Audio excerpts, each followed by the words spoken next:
दोस्तों, आज की कहानी है नंदोई जी अब और नहीं सलेगा। दोस्तों, कहानी शुरू करने से पहले अगर आपने हमारे चैनल को सब्सक्राइब नहीं किया है तो सब्सक्राइब कर लीजिए ताकि आपके पास पहुंचे हर नया वीडियो। शकुन शादी के बाद जब अपनी ससुराल में आई तो एक बड़ा पूरा परिवार था उसका। 4 ननदों के अलावा एक देवर और सास ससुर, एक बड़ी ब्याहता ननद थी और उनकी शादी के करीब 9 साल बाद शकुन इस घर में दुल्हन बनकर आई। बड़ी ननद यानी नीरा दीदी का घर पास होने की वजह से अक्सर उनका आना जाना घर पर लगा रहता। ननदोई अपने इकलौते दामाद होने का पूरा फायदा उठाते और हमेशा दामाद के ठसके में बने रहते। कई बार दीदी आती और पापा से घर खर्च का रोना रोती क्योंकि ननदोई जी का छोटा सा बिजनेस था जिसमें मुनाफा नहीं के बराबर था।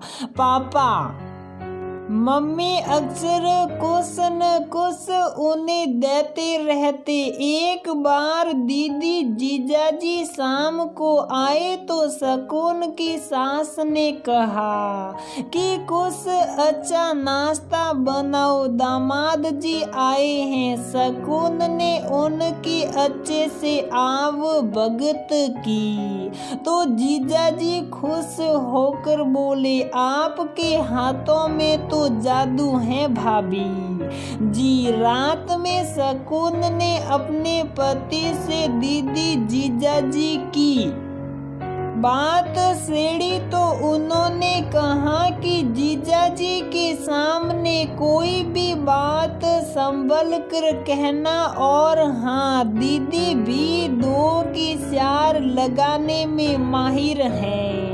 शकुन को ये सुनकर आश्चर्य हुआ कि कोई अपने भाई बहन के लिए ऐसे कैसे बोल सकता है, पर वह चुप रही। कुछ दिनों बाद दीदी अकेले आई और कहने लगी कि जीजाजी ने कोई जमीन देखी है और उसके लिए 2 लाख रुपये कम पड़ रहे हैं। हो सके तो पापा आप कुछ मदद कर दीजिए।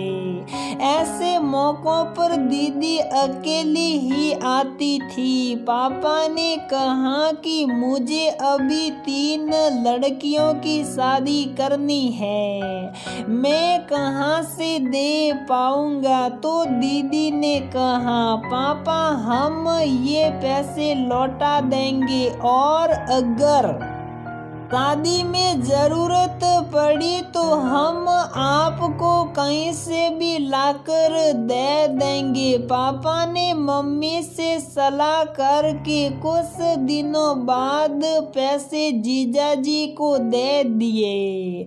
यूं तो दीदी पहले भी कभी बच्चों की फीस तो कभी बिजनेस में घाटे की बात कह कर काफी पैसे मम्मी पापा से ले जा चुकी थी, पर इस बार की रकम ज्यादा थी तो पापा ने दीदी को फोन करके कहा कि जमीन खरीद ली हो तो उसके पेपर वगैरह ले आओ ताकि हम लोग भी देख ले कि पेपर सही है या नहीं।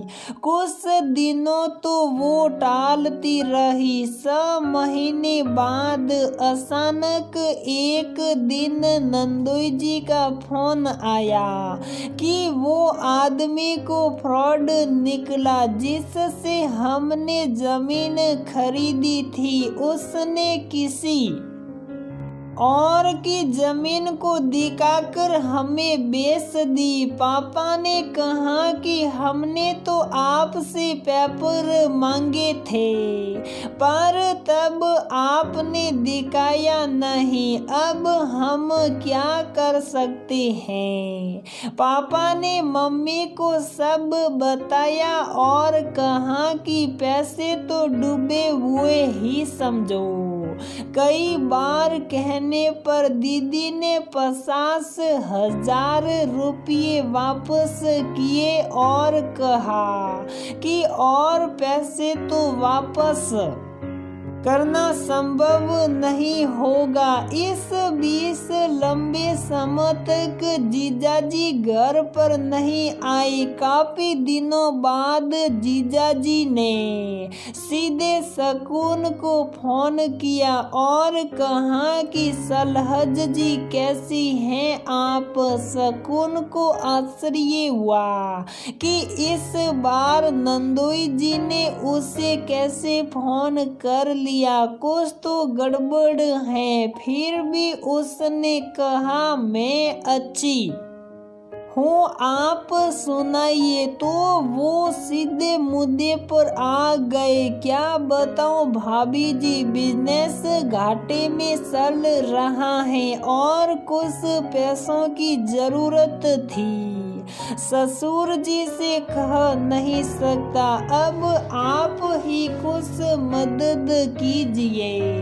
शकुन अब तक उनकी साल समझ चुकी थी कि ये इनकी आदत बन चुकी है और अगर अब नहीं रोका तो भविष्य में मम्मी पापा इसी तरह बेवकूफ बनते रहेंगे। आगे ननदों की शादियां भी करनी है।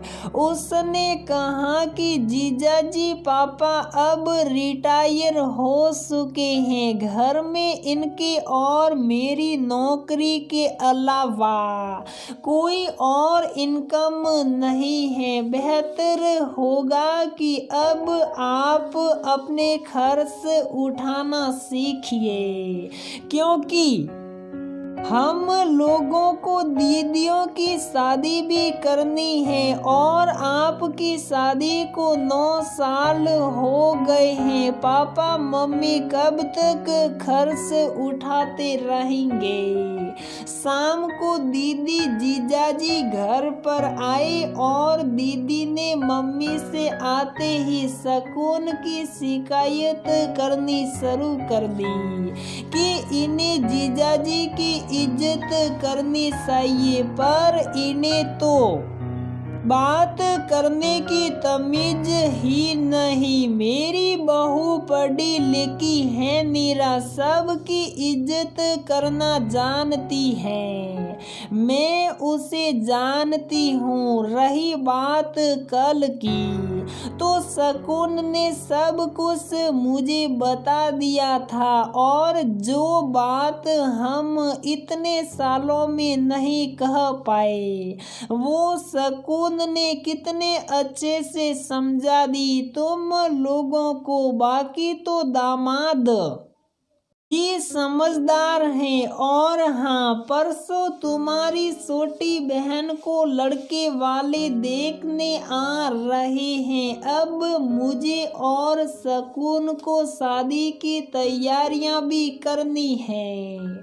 शकुन आज इस परिवार की बहू के रूप में खुशी से फूली नहीं समा रही थी। तो दोस्तों, हमारी ये कहानी यहीं पर समाप्त होती है। अगर आपको हमारी ये कहानी पसंद आती है तो प्लीज वीडियो को लाइक करें, शेयर करें और हमारे चैनल को सब्सक्राइब जरूर करें।